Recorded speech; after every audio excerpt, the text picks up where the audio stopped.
L'Afrique perd chaque année 88 milliards de dollars à cause de la corruption, de la fraude fiscale ou encore du blanchiment d'argent. C'est ce que révèle le dernier rapport de l'Union africaine sur les flux financiers illicites en Afrique. On t'explique. Ce qu'on appelle flux financiers illicites, ce sont des transactions économiques et financières transfrontalières telles que la fausse facturation, la fixation abusive des prix, la fraude fiscale ou le blanchiment d'argent. Selon le dernier rapport du panel de haut niveau de l'Union africaine sur les flux financiers illicites, ce montant serait passé de 50 milliards de dollars en 2015 à 88 milliards de dollars en 2025, une augmentation de 76% en Afrique en 10 ans. Selon l'Union africaine, l'Afrique a besoin de 194 milliards de dollars supplémentaires chaque année pour atteindre ses objectifs de développement et c'est 45% de ce montant qui s'évapore chaque année en flux financiers illicites. D'après les experts de l'Union africaine qui ont produit ce rapport, 2/3 de l'argent qui s'évapore d'Afrique proviendrait de pratiques commerciales telles que la falsification des prix et des contrats. Les secteurs les plus touchés sont le commerce international et le secteur extractif. Le rapport révèle que certains pays riches en ressources naturelles sont très exposés aux flux financiers illicites. Le pétrole brut,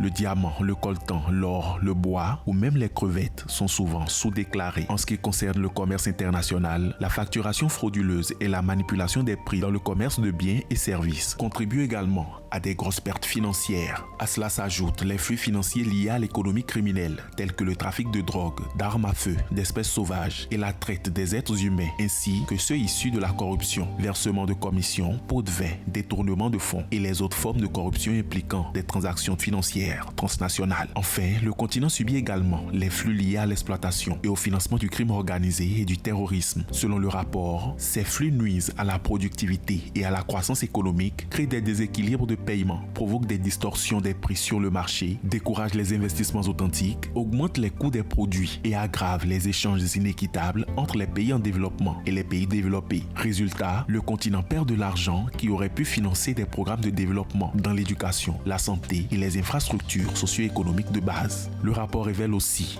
que, conscient de ces énormes fuites de capitaux, plusieurs États ont déjà créé des unités spéciales de lutte contre les crimes économiques.